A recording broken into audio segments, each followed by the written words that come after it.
Day 2340. The crew of a hypothetical Neptune mission wakes up to a cabin temperature of 18 degrees Celsius, recycled air, and a small porthole showing nothing but black. Earth is a faint smudge behind them, not a blue marble anymore, just a dim pixel indistinguishable from a distant star.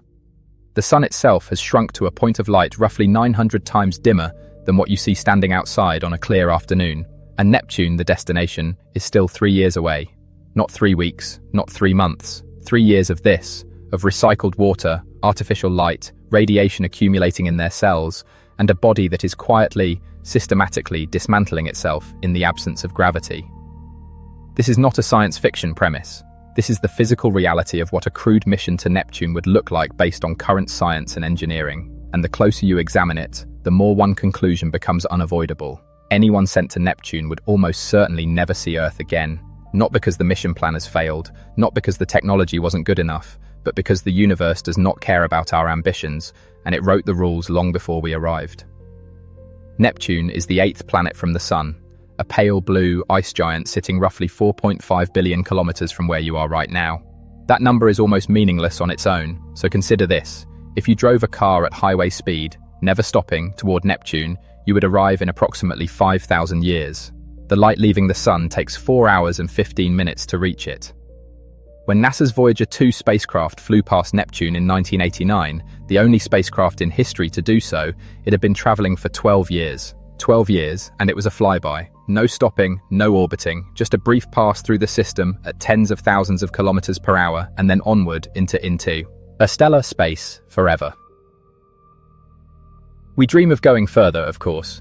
That impulse is genuinely one of humanity's most defining qualities. Every generation has looked at the horizon and asked what was beyond it. The ocean voyagers who crossed the Atlantic without GPS or weather satellites, the Apollo astronauts who rode a controlled explosion to the moon on computers less powerful than a modern wristwatch. These stories are not myths, they happened, and so the idea of sending humans to Neptune feels, culturally, like the next chapter.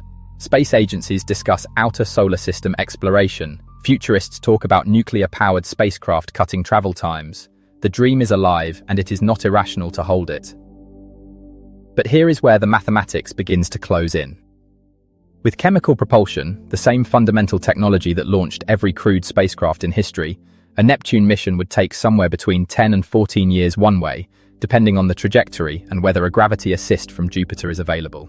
That is before we even discuss the return trip, which adds another decade.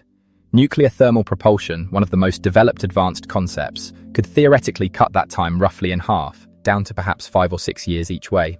Ion drives, which are efficient but extraordinarily low thrust, work beautifully for robotic probes but cannot accelerate the mass of a crewed vessel and its life support systems fast enough to matter. Even fusion propulsion, which exists today only as a theoretical framework, faces an almost satirical engineering problem. The reactor required to produce meaningful thrust would itself be so massive that carrying enough fuel to accelerate it becomes self-defeating. The rocket equation, a simple mathematical relationship between mass, fuel, and velocity, is not something engineers work around. It is something they work within, and its constraints are severe. None of this stops at propulsion. Even if a faster engine existed tomorrow, the crew still has to survive inside it. The human body evolved on the surface of a planet with a strong gravitational field, a thick atmosphere filtering radiation, a 24-hour light-dark cycle, and a social environment involving other human beings. Remove those conditions and the body begins adapting to its new environment in ways that are medically catastrophic over multi-year timescales. Bone density drops at roughly 1 to 2% per month in microgravity. Astronauts on the International Space Station, who stay for 6 months at most, return with bones comparable to people decades older. They require months of rehabilitation just to walk normally again. On a Neptune mission, by the time the crew reached the outer solar system, their skeletal systems would have sustained damage that no current countermeasure, resistance exercise, pharmaceuticals, vibration therapy, has proven capable of fully preventing. The bones most affected are the weight-bearing ones, the hips, the spine, the femurs. Fracture risk climbs steadily, and bone loss is just the most visible symptom. The heart, which is a muscle, atrophies in microgravity. Because it no longer has to work against gravity to pump blood upward, it shrinks, its output decreases. Returning to full gravity after years in space would place that weakened heart under sudden, extreme demand. The eyes face a different crisis entirely. Cerebrospinal fluid, without gravity to regulate its distribution, pushes against the optic nerve and reshapes the eyeball itself. Roughly 40% of astronauts on long-duration missions develop measurable vision problems. Some are permanent. The immune system, isolated from the microbial diversity of Earth's environment and under constant low-grade stress, begins to malfunction. Dormant viruses reactivate, inflammatory responses misfire. And the mind, confined for years in a space the size of a large apartment with the same small group of people, under constant low-level dread, cut off from everything familiar, degrades in ways that psychological screening cannot fully predict or prevent. These are not isolated problems. They compound each other. A crew member with deteriorating vision is less able to identify equipment failures. A crew member with weakened bones is a fracture risk during any manual repair task, and manual repair tasks are inevitable because no spacecraft on a decade-long mission will operate without failures. Communication with Earth, delayed by up to 8 hours one way at Neptune's distance, means that any emergency requiring expert guidance on the ground becomes a 4 to 16-hour wait for a response, by which point the emergency has either resolved itself or killed someone. The spacecraft carries finite supplies, water recycled but not perfectly, oxygen generated but dependent on equipment that can break, food calories budgeted down to the gram for a mission timeline that any unexpected delay could push beyond its margins. And then there is radiation. Deep space beyond Earth's magnetosphere means unfiltered exposure to galactic cosmic rays, which are high-energy particles traveling near the speed of light, capable of passing through centimeters of aluminum shielding as if it were air.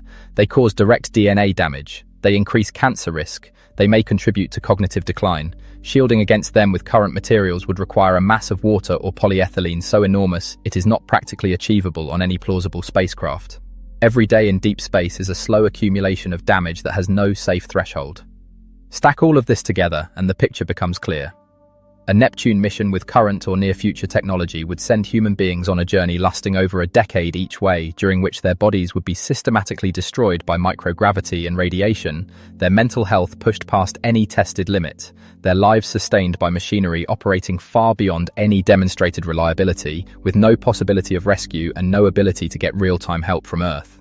The probability of the crew surviving the round trip, no, thriving, just surviving, approaches levels that no ethical framework for human spaceflight has ever accepted. This is not pessimism dressed up as science. This is the straightforward output of applying known biology and known physics to a real mission profile. The universe does not have a setting for exceptions. And yet. In August 1989, Voyager 2 passed within 5,000 kilometers of Neptune's cloud tops and sent back images of a world no human eye had ever seen up close. A planet with a storm the size of Earth rotating in its atmosphere. A moon, Triton, with geysers of nitrogen erupting from its surface. Scientists who had spent their careers on that mission sat in a room at the Jet Propulsion Laboratory and watched those images arrive, pixel by pixel, from 4 billion kilometers away, and some of them cried. We built a machine. We aimed it at a world we had only ever seen as a point of light, and it worked.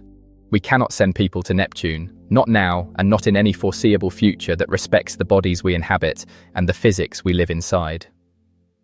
But we have already been there, in the only form that the universe will currently allow. As instruments, as mathematics, as curiosity encoded in metal and launched across the dark. There is something worth holding onto in that, not consolation exactly, something closer to precision, knowing exactly how far we can reach and reaching exactly that far and finding it extraordinary anyway.